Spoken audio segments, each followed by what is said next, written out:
LA This Week. A $50,000 reward is being offered for information leading to the killer or killers of a 21-year-old man who was left for dead here in historic Filipino town. I'm Gil Reyes with a story next. A perspective of the LA River you've probably never seen before. A tour of some unique views with a couple of furry friends next. I'm Rasha Goel. Up next, 10 blocks of pure entertainment in an effort to help revitalize the Broadway theaters.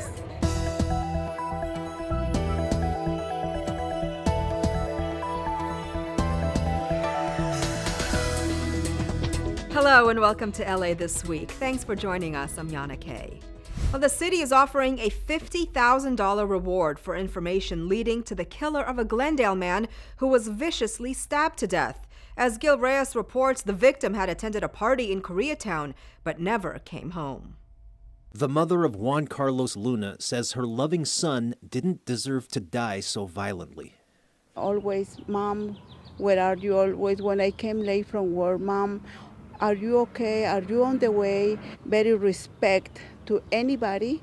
So this time is hard for me and for my family. The date was Sunday morning, September 17th. Police say a passerby found the body of 21-year-old Juan Carlos, or J.C. Luna, here on these bushes in the 1800 block of West Court Street in historic Filipino town. Police say he'd been stabbed several times. Investigators say the night before, Luna, a sushi chef at Universal City Hilton, had attended a party a few miles away in Koreatown. He left the party approximately 11:30 p.m. that night. We then have some correspondence that he made with family and friends, and approximately 8 in the morning, the next morning, September 17th, he was discovered. We want to compel members of the public to come forward, anyone who saw something or has heard something about this incident. City Council members Mitch O'Farrell and Gilbert Cedillo joined Luna's grieving family at City Hall. The city is offering a $50,000 reward for information leading to the arrest and conviction of his killer. He wasn't involved with no, gangs. Family members say Luna graduated from Glendale High School in 2014. He was murdered 1 week after his 21st birthday. This is impossible thinking about who's killed my son like that. Anyone with more information is urged to call Rampart Division Detectives at 213-484-3650. I'm Gil Reyes for LA This Week. The LAPD hopes a Lyft or Uber driver or someone else in the car might remember Luna from that Saturday night in September. Of course, you can also give tips anonymously at 1-800-222-TIPS.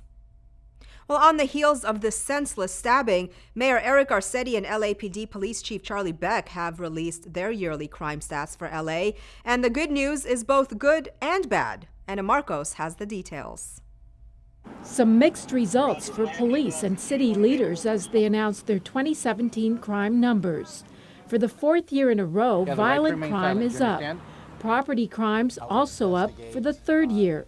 But homicides have continued a downward spiral with 282 killings last year, the third lowest number in over 50 years. The number one things we are lifesavers.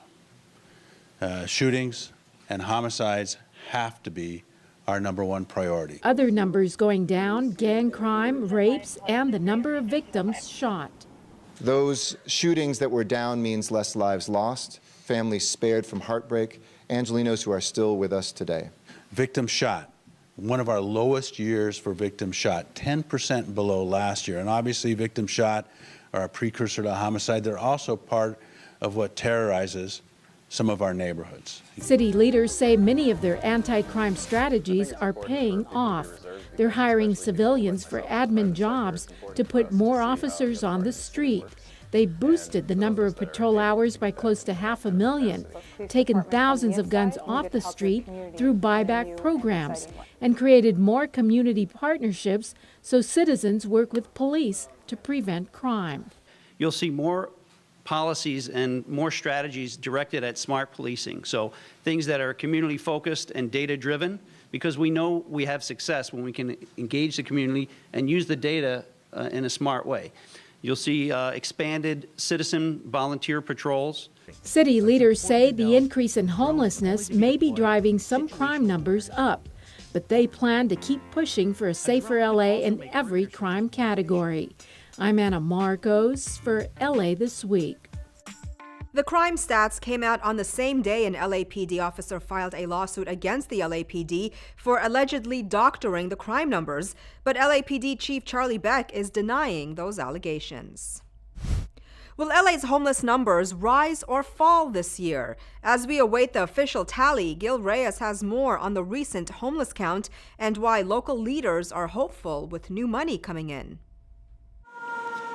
Thousands of volunteers like Susan Kavinsky hit the streets to help count the number of unhoused people in Los Angeles County. I work in an area where there are a lot right in front, and so it's in my face like daily, and I drive by it daily, and the city has to be able to do something, and if this is our small part to figure out how many there are so that we can figure out as a city what to do about it, then it's something. Over 3 days, the counters covered nearly 4,000 square miles along streets, in alleyways, and around transit stops. The homeless count is part of a national census reported to the federal government to help fund programs to help the unhoused. To help individuals, families, teens, vets, seniors, the disabled. Homeless women are especially vulnerable. Too often they are the victims of sex trafficking and left to the mercy of gang members and pimps. Last year's numbers in Los Angeles County rose dramatically, a 23% increase. Many people are wondering when the situation will visibly improve. But Mayor Eric Garcetti is hopeful with voter passage of Measures H and HHH, bond measures for more homeless housing and services. We will see pop-up villages and new shelters. We will look at the permanent housing. The dollars just started to flow in October, so that's part of the reason. You pass it, it takes a few months. But we have begun already to see what that impact feels like. Ladies and gentlemen, we have work to do. City and county leaders say they'll continue to collaborate like never before in hopes of finally ending the problem. In North Hollywood, I'm Gil Reyes for LA This Week. Numbers from the homeless count are expected to be released this spring. The LA City Attorney's Office ups the ante in its feud with President Trump. As Gil Reyes reports, the city attorney is responding to Trump's order to end protections for young, undocumented immigrants. The LA City Council directed City Attorney Mike Feuer to take legal action to try and stop the cancellation of DACA, or Deferred Action for Childhood Arrivals. President Trump decided to end the program protecting undocumented immigrants who arrived in America as minors from deportation, but also gave Congress till March to come up with a compromise deal to keep the Dreamers here. So far, no deal. When I was elected a little more than 4 years ago, I never anticipated that our office would be so deeply involved on federal issues. But here we are. Feur's office has repeatedly clashed with the president. LA has rallied other cities to support creating injunctions to protect the young dreamers from deportation, and also in rejecting Trump's travel ban on Muslim nations. And that was all in just year one of Trump's term. What's in store for year two? And not knowing exactly what issues lie ahead of us, except knowing that we will be ready for those issues too. At City Hall, I'm Gil Reyes for LA This Week. Of the 800,000 DACA recipients who could face deportation starting in March, 1/3 of them live in California.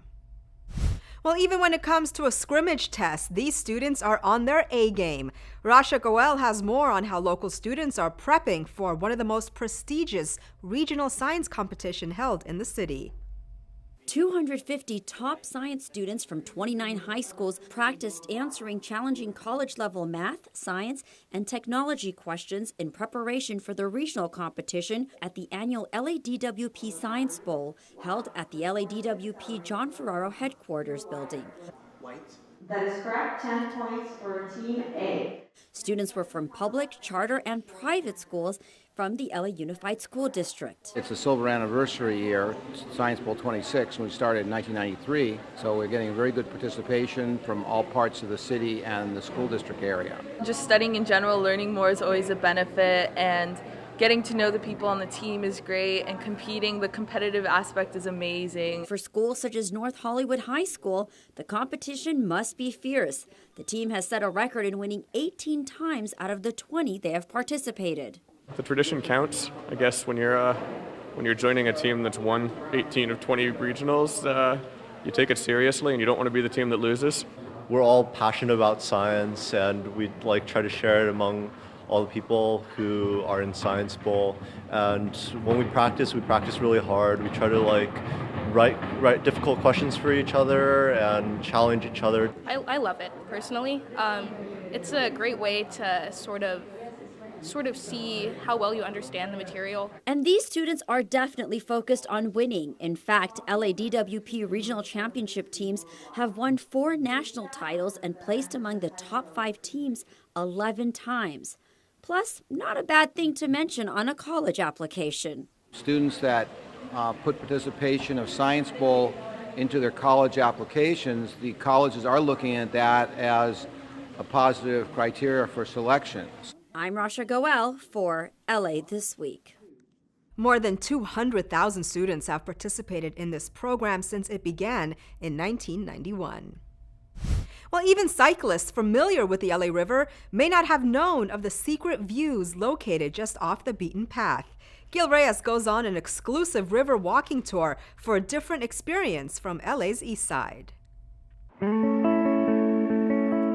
Here's a glimpse of the hidden wilderness just a stone's throw from downtown.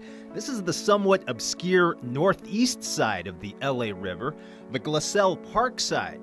To get there, we'll need our tour guide, Anthea Raymond, and her 2 LA River corgis. We're at the Bowtie parcel. It's a parcel of land owned by the California State Parks, and it was once part of the train infrastructure that was all here, but now it's a place where we have campfires, where we have art projects. We also have our trusty corgis, Kasha and Chase, leading the way to a secluded, narrow opening just below the Bowtie parcel. Though there's a lot of concrete along the banks for flood control, there are also surprisingly scenic views. Here, we catch our first glimpse of the river and walk further down. We're in the Glendale Narrows, left bank, Glassell Park side. In the summer, you'd look out and see kayaks. This is part of the kayaking section of the river. It's also the part of the river where underneath is cobblestones rather than concrete. So you get tons of natural stuff here like trees, wildlife, birds, sometimes the coyotes and other animals as well, like these guys too, down here in the riverbed. You know, it's a special place, it's a cooler place, it's much more temperate than you'd find even just up the concrete banks here. Sitting here along the banks, we can also see the other, more visited side of the river, the Frogtown side, also known as the Elysian Valley.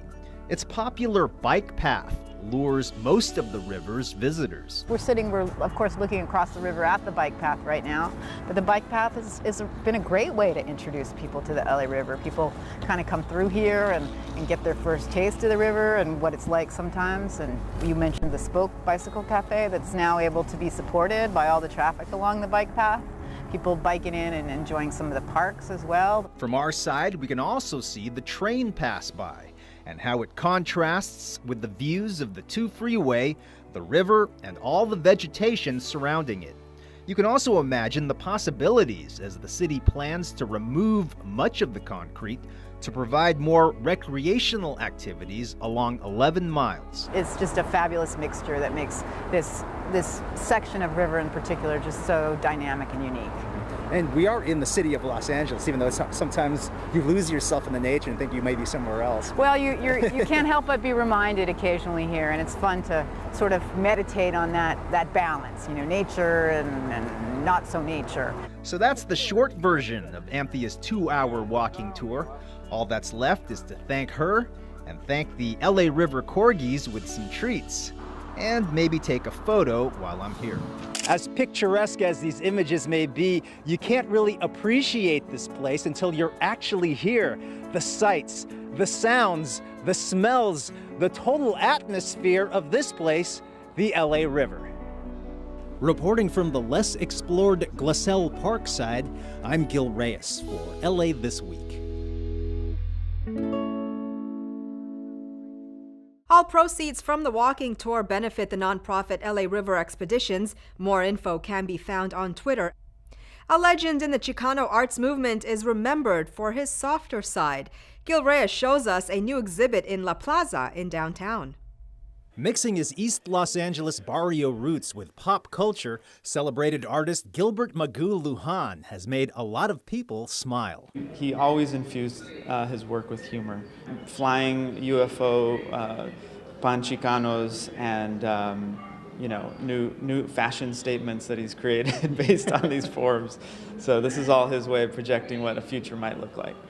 Naiche Luhan talking about his late father's new exhibit entitled Recuerdos del Futuro, 81 works on display at Plaza de Cultura y Artes near Olvera Street. These are paintings, drawings, and sculptures depicting Magulandia. That's Magu Luhan's satirical take on the future, based on Chicano heritage and growing up in LA.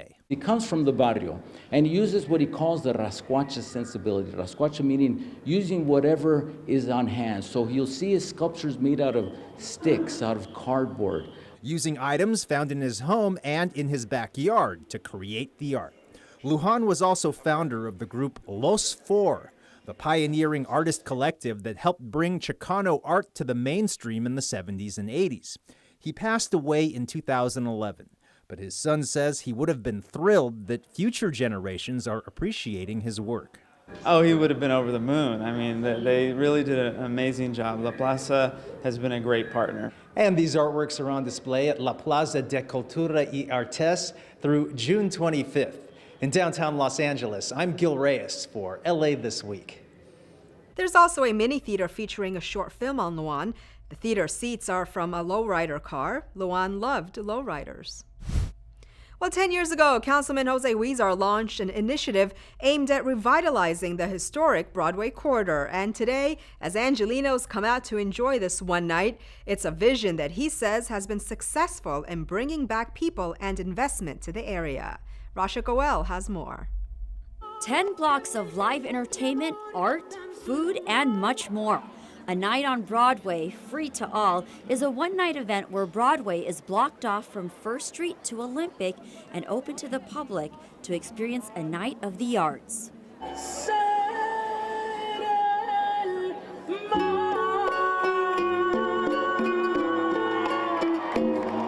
We don't have enough events like this in Los Angeles, and there's such diversity. You'll see all the different types of people here, and everyone's really having a good time. This year marks the final anniversary of Councilman Jose Huizar's vision to bring back the theaters and historic buildings on this corridor. It's all about recognizing the theaters that were once so prominent in Los Angeles. We have 12 historic theaters on this corridor, and we're looking to bring them back to life. Now we have 6 open, and they have programming year-round. And tonight, Night on Broadway is about inviting people back to Broadway for them to see what's here. Last year, I came for the very first time, and I came to one of the theaters, and I was astonished and amazed by all the sculptures and how everything was so original. The family-friendly night has something for everyone.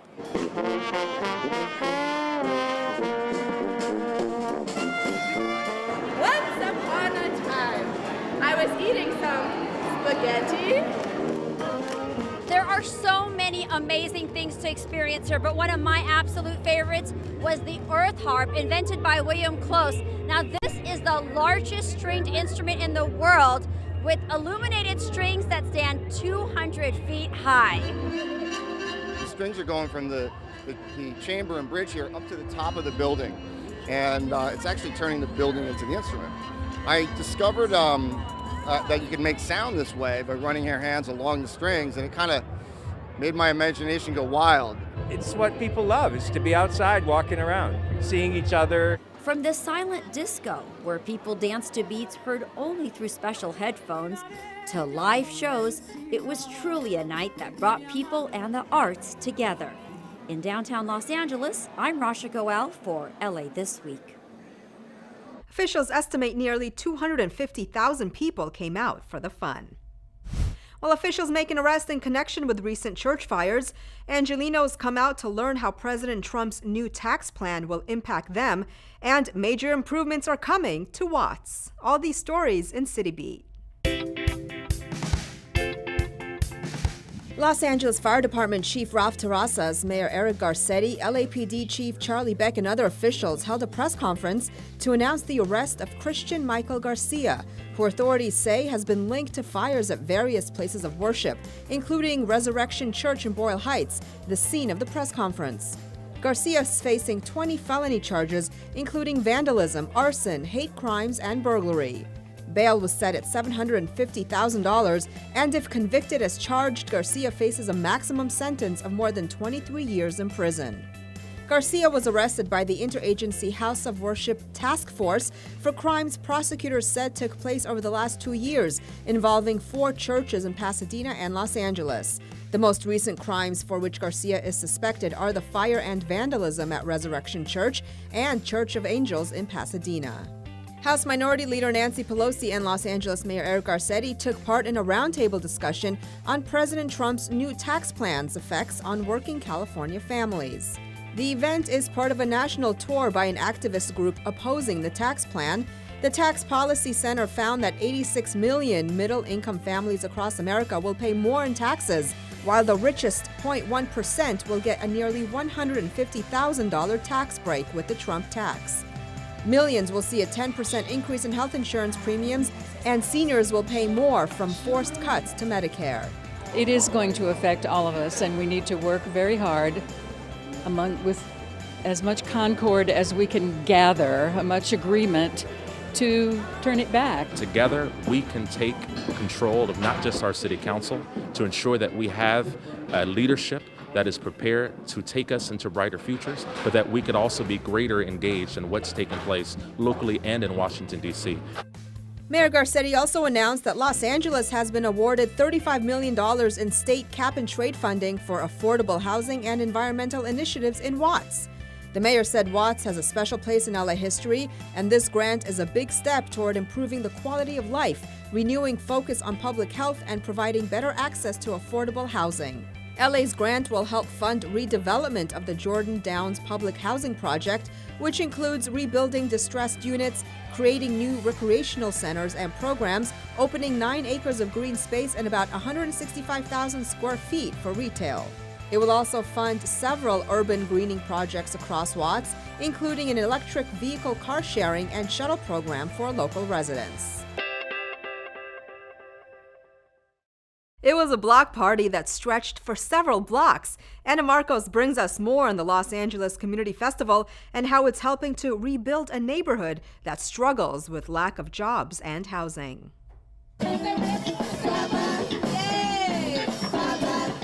A little music and a little dancing never hurt anybody. The 3rd annual Los Angeles Community Festival kicked off in South LA, taking up 3 blocks along Avalon Boulevard.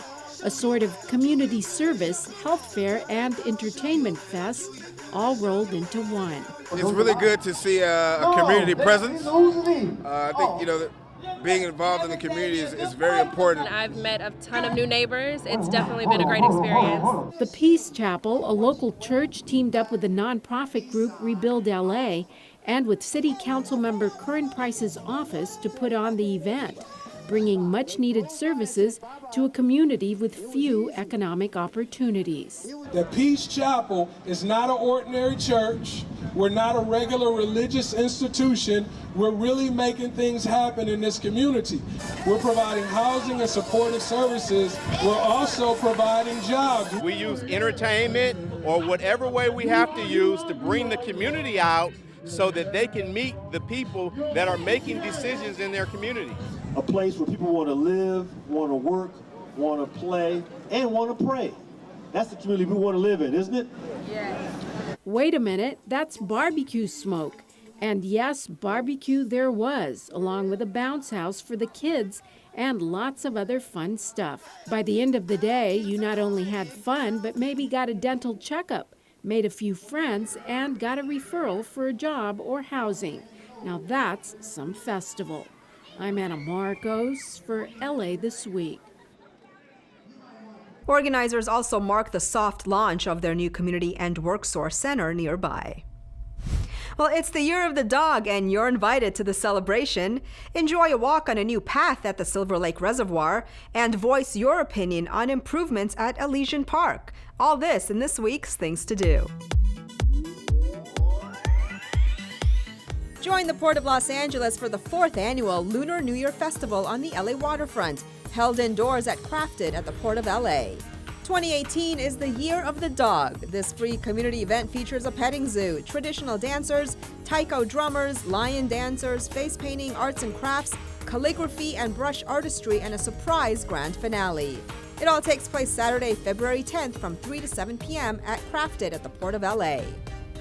Take a walk on the newly opened South Dam Path at Silver Lake Reservoir. The path has been closed to the public for years, but now the Los Angeles Department of Water and Power is set to open this pedestrian access, which will provide greater access to the facility, enhance the pedestrian experience at the complex, and allow park goers to have closer access to the water, which is something the community has desired for quite a while. Council District 13 and LADWP will host a community celebration and grand opening for the pedestrian access on February 10th at the South Dam Path. Do you live near Elysian Park and have ideas on how the park can be improved? Well, let your voice be heard at a community meeting hosted by the City Department of Rec and Parks. The meeting will give you a chance to provide input on proposed park improvement projects. It takes place Saturday, February 10th at 10 a.m. at Grace E. Simmons Lodge, located at 1025 Elysian Park Drive. And that's a look at some things to do. Well, that's going to do it for this edition. I'm Yana Kane from all of us here at LA This Week. Thanks for joining us. A reminder that you can catch us online at lacityview.org. You can also follow and like us on Facebook. We'll see you back here next week for more of LA This Week.